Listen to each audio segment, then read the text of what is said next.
Okay, people, I knew it's gonna happen. 3 Hour SmackDown absolutely flopped. And it's weird because the show wasn't necessarily bad, but it was a filler episode of SmackDown. A longer filler episode of SmackDown. It did work for Monday Night Raw because, especially at that time, we got better storylines, we got, a huge roster.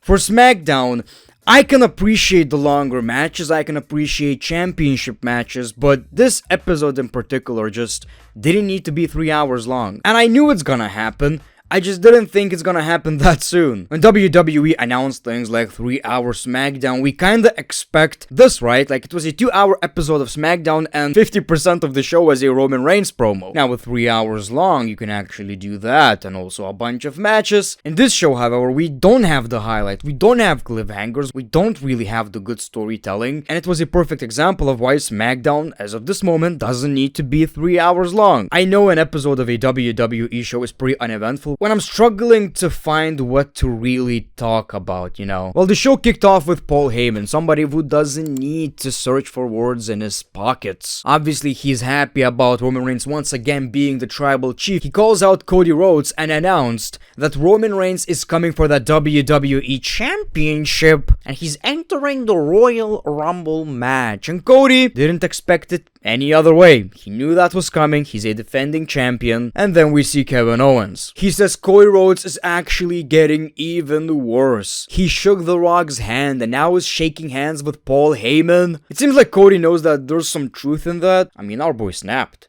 He absolutely snapped. He knows that Kevin is right, as advertised. So we got a big fight between Cody Rhodes and Kevin Owens. Clearly the best storyline on SmackDown. Kevin Owens, buddy. Why no championship? Where's my winged eagle? I like my eagles with wings. Paul Heyman was about to get attacked by the Bloodline, but we got Jimmy Uso with the save. Obviously, he got outnumbered, but then Cody came back, and this set up a tag team match in the main event, which honestly isn't even super exciting. Let's be fair. I guess WWE are right now just trying to fix the new Bloodline because they lost, and the message is they're even more dangerous than before. It was hilarious when security struggled to get them out of the arena, but LA Knight helped. Not gonna lie, that was pretty badass. It is pretty wild that the Royal Rumble is actually going to have Roman Reigns and John Cena at the same time. Not gonna lie, man, this match is becoming pretty unpredictable, especially with The Rock leaving. Michin versus Chelsea Green, WWE Women's United States Championship match. So this is the part of 3 Hour SmackDown that I can actually appreciate. Obviously, this show wasn't for everyone. It wasn't for me. But if you're all for in-ring action, I guess that episode was kind of for you. And again, I appreciate championship matches on SmackDown, mid-card championship matches. Now, WWE don't have any excuses not to put these championships on this show. So the match was actually pretty alright. And Chelsea Green won the match by cheating. She a heel. Obviously, a very predictable result. I think what WWE needs to do to build this championship even more is to actually, build a rivalry between someone like Chelsea Green and somebody who's actually really established in the WWE, and that might be Bayley. We got Pretty Deadly versus Los Garza. The story right here is Pretty Deadly are being manipulated by DIY. They actually don't give a shit about them. They're using them, but they're too dumb to realize. Of course, they lost the match. This match was actually a pretty good reminder of how great Los Garza are. Seems like WWE are keeping Hulk Hogan, so I'm sure a lot of you guys are gonna have a lot of things to say about that. Am I a bad person if I'm actually excited because of the crowd reaction and I can't wait to see how they're going to react right now? We got the United States Championship match, LA Knight versus Shinsuke Nakamura. Another championship match, I can appreciate that. And again, the biggest thing I like about 3 Hour episodes is that they let these matches breathe. That's exactly what we got. I actually enjoyed this match. I was kind of afraid that LA Knight is going to lose clean, or lose in general at this point. But that didn't happen, people. He was actually about to win the match, but the Bloodline attacked LA Knight. We got Jimmy and Cody with the save, and that's when they officially announced the tag team match for the main event of SmackDown. No Solo, no Roman.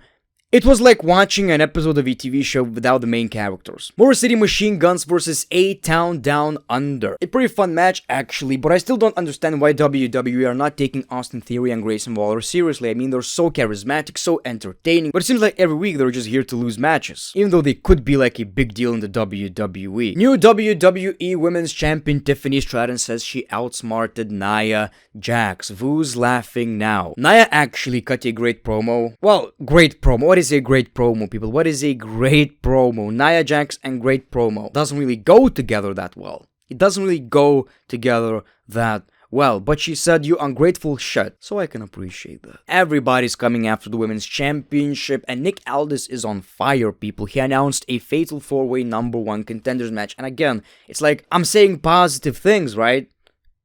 We got matches that actually matter, championship matches, #1 contender matches. I should be happy, but for whatever reason, I just watched the show and I'm like, yeah, SmackDown. To put it simply, nothing in this episode made me want to type somebody and be like, have you seen that shit? You know? Now, WWE did something interesting. Nia Jax did not win the match. Bayley actually did. So we're getting Bayley versus Tiffany Stratton. Kinda interesting. But I guess WWE are saving the fair one-on-one match between Tiffany Stratton and Nia Jax for something bigger. Obviously, it's gonna be a big challenge for Tiffany Stratton. And obviously, as a huge Nia Jax fan, I'm rooting for Nia, my queen. You don't believe me, don't you? People, fist in the air, pinky in my ass. I'm all for Nia Jax. So obviously in the main event we saw Cody Rhodes and Jimmy Uso versus the Bloodline. Gotta hate these kind of episodes where I'm just at a loss of words. I'm not good at talking about matches in general, and you know, it seems like I've seen everything at this point. We got some story going on. I mean, Kevin Owens interfered, Cody left Jimmy lost the match, and it's all because Cody couldn't focus on the match. And we got a pretty cool ending scene between Kevin Owens and Cody Rhodes, where they went through the table. So maybe next week Jimmy is going to accuse Cody of being selfish. You left me in that match, and you know what? Maybe Kevin Owens has a point. Maybe that's what he should say. I like you, Codeman, Roadster, but he has a point. That was your SmackDown, people. Ah, man. Even this video didn't turn out to be great. Again, maybe it's me being selfish. Maybe it's me thinking about how my video is going to look like, but I guess I could conclude this episode as being not bad, but kinda boring.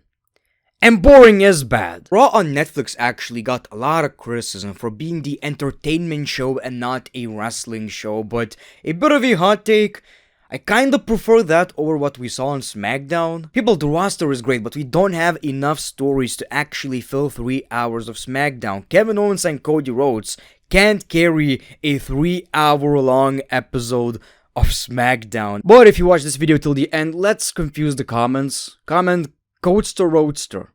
Thank you for watching this video. As always, great one. Peace, love, and hugs. It's been a pleasure.